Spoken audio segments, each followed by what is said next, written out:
Hey everybody, Lane here. So great to have you on today. What do you do when your church can't meet in person? This is a unique situation that we're in right now where so many churches all over the country and really all over the world cannot meet in person because groups can't gather right now. It's not recommended to do that, and in some places it's not even allowed. So what do you do? How do you keep your people engaged?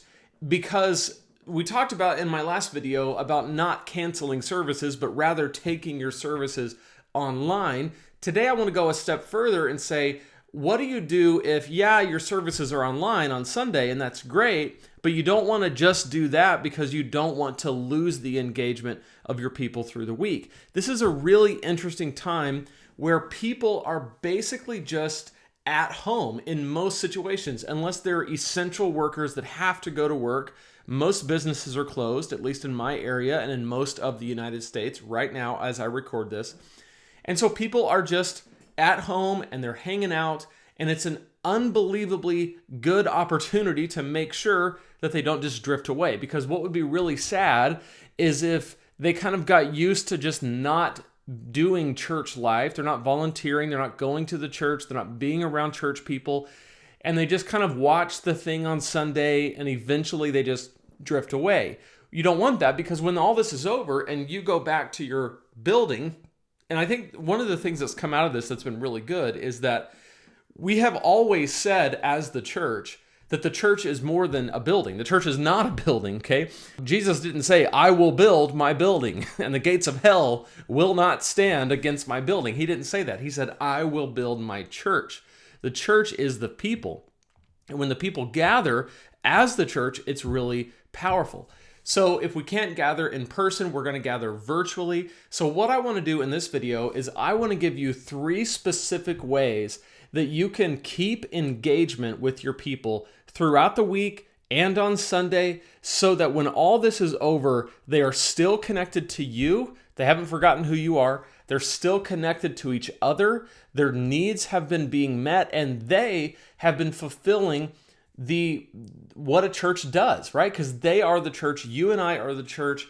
And the church isn't meant to just spectate. We don't just watch something happen online, but we participate in it. And so in this video, we're going to talk about 3 specific ways to do that and to keep people connected. Because I know that if you're a pastor, and this channel's for pastors, then you are thinking about the drop in attendance. Okay, people are going to drop off when all this dust settles and everybody goes back to work and everybody goes back to church. Are the people in your church going to come back? You're thinking about a drop in giving. Okay, it takes, just because you're not using your building doesn't mean you still aren't paying the mortgage, paying the rent, turning the lights on.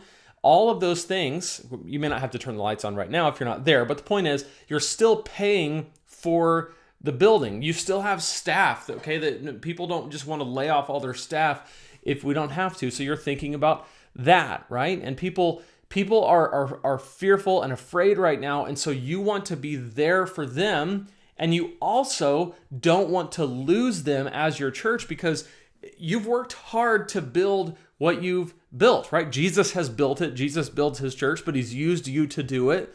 And so no pastor, no church leader just wants to throw their hands up and say, well, we had a good run, but I guess it's over now. Okay, so if you're like that and you're like, I just do not want to lose touch with these people, I'm going to give you 3 ways, and here they are. The first way is live prayer. This is super simple. There's really not much to this other than use Facebook Live or Zoom. Okay, Zoom is a technology where you can see people face to face, or use a combination of both, where you get on the Facebook Live, like you post maybe a couple hours before or a couple days before, hey everybody, Tuesday night at 7 o'clock, we're going to have a time of live prayer. You can jump on there and we'll pray for your prayer request together. Or today at 12:30, we're going to do a little lunchtime prayer, and that'll be live at 12:30. The beauty right now is that most people are just hanging out at home and they're on social media.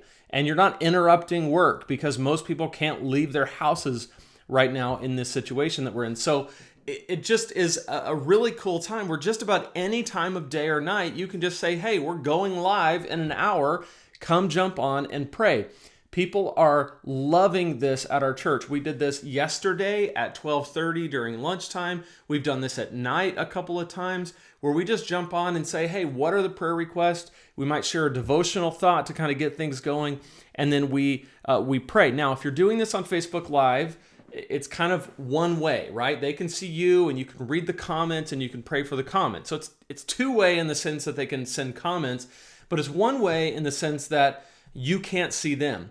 If you do it on Zoom, then everybody can see each other, okay, depending on the Zoom package you have and how many people come. But again, I just highly recommend that tool or another one, doesn't matter, but some kind of video conferencing thing that you can kind of walk your people through, show them how to use it. Zoom just happens to be super simple. And you can actually see each other. And then on Zoom, you can break people into breakout rooms. So we did this last night where we had a big Zoom meeting with a whole bunch of people who are leading our micro churches, our virtual micro churches right now, which I'll talk about here in just a second. But we broke those people into little breakout rooms, and then we prayed together. And so these 50 people on this call got broken up into groups of 5 or 6, and then each one of those groups prayed. So pretty cool situation happening there. But the point is, just find ways where during the week you can show up and just simply pray. You don't have to prepare anything, maybe a devotional thought if you want to, but pray together as a church and do it online and do it often. That's the first thing I would say. I cannot tell you how many people in our church just write in the comments or express to us when we're praying there on Zoom where they say, gosh, I am so thankful that you're doing this. I'm so thankful that we can still be together. I'm so thankful that I can still see my church family and be around them. So I just want to encourage you with this. This is just a simple way to say, hey, let's get everybody together. Live prayer online, whether it's Facebook, whether it's maybe YouTube. If you have YouTube, you can do YouTube Live, whether it's Zoom or some other tool, it doesn't really matter. Just get people together. If you want to get a small group together, you can do it on FaceTime. But the thing I love about doing it on Facebook or on Zoom is the ability to kind of push it out to everybody and everybody jump on. So that would be my first suggestion, is live prayer. Number 2, and I talked about this in my previous video where I talked about how the church can still thrive during this time. What we have done is we've actually broken people into micro churches. So we took our church of 3 campuses and we said, okay, we no longer exist in that capacity, at least for right now. We are going to have a lot of micro churches. And at present, we have about 50. And we're trying to get more because this isn't covering everybody in our church. But it's 50 groups right now of about 10 or 12 people. And these people are meeting right after the service on Sunday. So we do a live service at 10 o'clock, okay, on Facebook Live and on our live platform that's provided to us by the Church Online platform from Life Church. And we get on there and we do the live service at 10 o'clock. And then our micro churches, as soon as that's over, each one of them meets via Zoom, okay, because in our area, you can't leave your house right now. So they meet via Zoom and they're able to, we provide questions for them, content from the sermon, kind of go deeper material, and they have a discussion, kind of like a little home group or a small group right after the service virtually in their homes. And we encourage them to pray together. We encourage them to have some time of fellowship and just kind of like connecting. And then we took it a step further and we said, okay, we don't want you to just do that on Sunday. We want you to do that some other day during the week. And so we're encouraging our little micro churches to say, okay, you're going to be on Sunday right after the live service, so we're all doing this together. But then some other day during the week, whether it's Tuesday, whether it's Friday, whether it's Wednesday, it doesn't really matter right now because no one can leave their house, but pick a day and do something together online.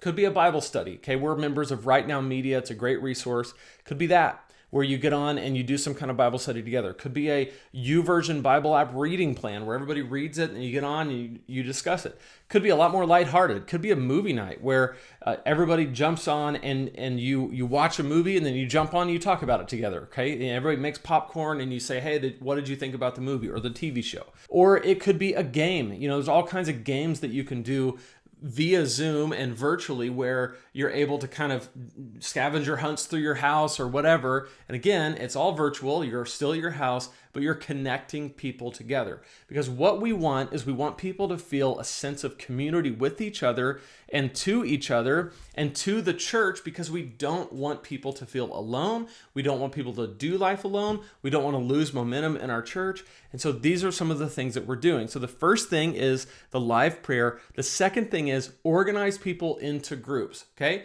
Depending on the size of your church, this could be 2 or 3 groups, could be 200 or 300 groups. It just depends on how large your church is, but break people into groups. And if you already have groups, most churches already do, then start there. That's where we started. We had all these home groups and we said, okay, well, that's at least where we're going to start, but it needs to go bigger than that, right? So, because we need to have more groups to cover everybody that comes to our church.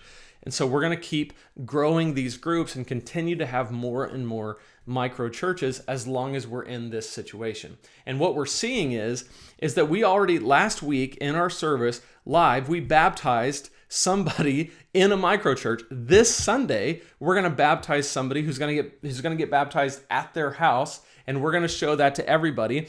And it's just amazing, because what we're doing is we're blowing down the walls of the church is a building, right? This is the church. This is the steeple. Open the door. Here are all the people, right? That's largely a concept that we have to remove from our thinking. And right now we're forced to remove that from our thinking, because we have to deal with the fact that we cannot meet at our buildings. And so the church has to function differently. So what is the church? The church is the people of God gathered, called out to live for Christ and to multiply their faith and disciple others. That's what the church is. So it's just a really exciting thing that's going on right now. So I'd encourage you, live prayer. Number 2, organize people into groups, whatever you want to call them. We call them micro churches. You can call them whatever you want, but organize people into groups that meet virtually and lead through your leaders. Okay, gather the leaders and tell them exactly what their role is and what you want them to do, and then equip them to go do it. And then finally, number 3, show up more often. Okay, just show up more often.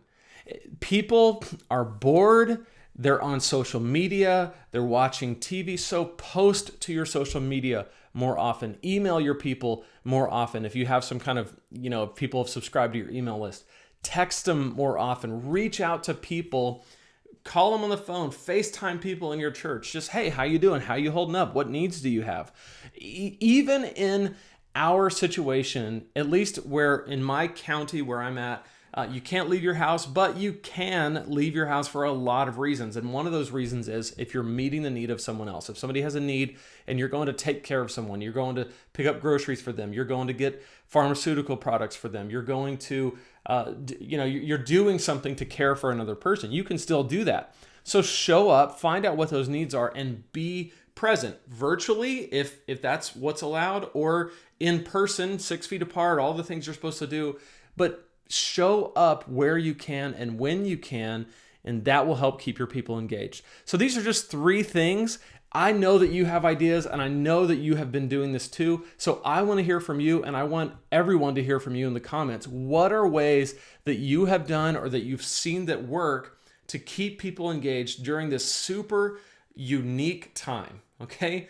This is a unique time in the church, and I said this in my last video, but I truly believe it, that this could be one of the best things that's ever happened to the church in America. Not because we're happy about all this. I mean, this is going to have some ramifications that are going to be very hard to work through, but it is changing the way we think about church and changing the way we do church and changing the way we even kind of define what is a church, right? We've defined it so conveniently in a box, right? And the church really is the people that's mobilized to the world. And how do you mobilize when you can't leave your home? Okay, these are questions we're having to answer, and I think that's an exciting time. So I want to hear from you in the comments. What have you seen? What are you experimenting with? What challenges are you having right now? I would love to know. If you like videos like this, be sure to subscribe to this channel. I want to put something in your hands for free. Typically on this channel, we talk about preaching and how to improve your preaching, pointers to get better and more efficient and more effective at preaching. And so if you go to preachingdonkey.com, preachingdonkey.com/21 days. You can pick up my free 21-day guide to creating killer sermons. It's just a 3-step process to help you think through how to create and deliver a compelling message. And so whether you're a novice to preaching and you just started and you want something to help you, or you've been preaching for a long time, this guide will be awesome for you. So you can pick it up at preachingdonkey.com/21 days. Can't wait to see you in the next video. Be sure to share in the comments and subscribe, and we'll see you in the next one.